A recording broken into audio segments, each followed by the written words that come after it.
So, ito yung chapter 5. Wait lang ah.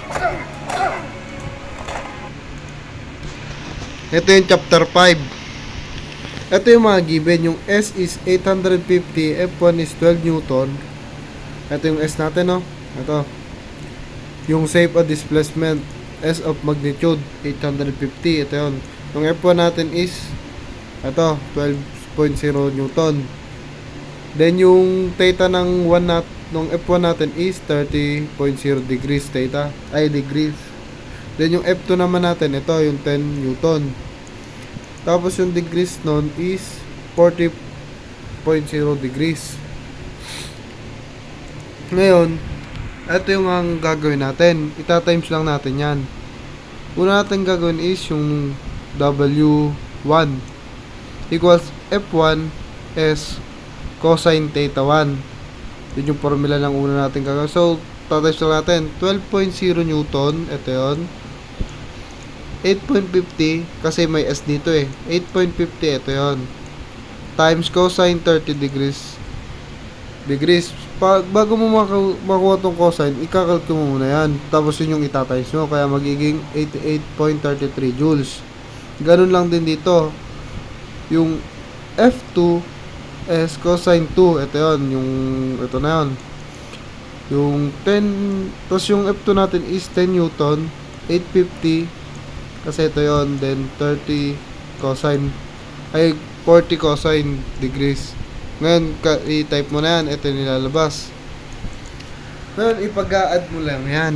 Yung W equals, yung sagot mo sa W1, ito yun, di ba? Pagpa-plusin mo lang yan.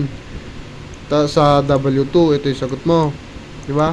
Kaya ngayon, magiging 153 joules. Kasi, kaya naging 153 joules, mawaalis na yung 4. Diba? Next. Bali, madali lang itong chapter 5 eh. Ito yung given. Tapos ito yung mga RTF na nawawala. Yan. Tapos ito lang yung formula na gagamitin mo. Then, substitute mo na lang lahat to. Yung mg mo is 200 kg. Yung m mo.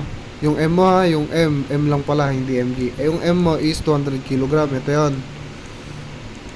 Then, yung g mo, di ba nga, yung G, gravitational, lagi siya negative 9.8 meter per second. Tapos yung sign mo, yung sign yung gagamitin dito at then 30 theta, ito yung nasagot, negative 90 Newton. Ngayon, next mo naman is, ito yung negative WGX equals FGX S cosine 180 degrees. Then yung FGX natin, di ba? Ito yung FGX, nakuha na natin is negative 980 Newton. Ngayon, substitute lang natin, negative 980 Newton, then 20, yung S natin is 20 eh. Ito. Then, minus 1. Bakit naging minus 1? Yun yung sagot sa cosine 180 degrees. Diba? Tapos, ito na yung sagot niya. Compute mo na lahat to, ito na yung sagot niya.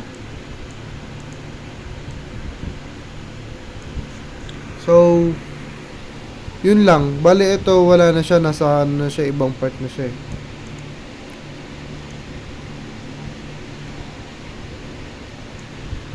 Dito naman, ito yung given, no? Ayan yung given, yung RTF, yung X. Then, ito yung gagamitin natin yung formula. Bali, wala to, mga given lang din yan. Tapos, ito yung gagamitin natin yung formula. Yung may square root. X, MB squared over K square root. Yung MB natin is, yung M natin is 0.40 kg. Ito yun, yung mass. Tapos, yung B natin is 0.50 per second. Dahil may squared doon, kasi nga may squared doon, di ba? Kaya lalagyan din natin dito. Over 750 nm. Ito yun, yung K natin. Then, calculate mo lang yun. Ito na yung lalabas. Yan na. Yan na yung sagot. Ito, negative 1.2 cm. So, yun lang yung chapter 5. Yung iba, ano na eh. Yung iba, lecture na lang eh. Ayan o. Ay, ito pala chapter 6, hindi pala siya kasama hanggang chapter 5 lang daw. Bali, yun lang.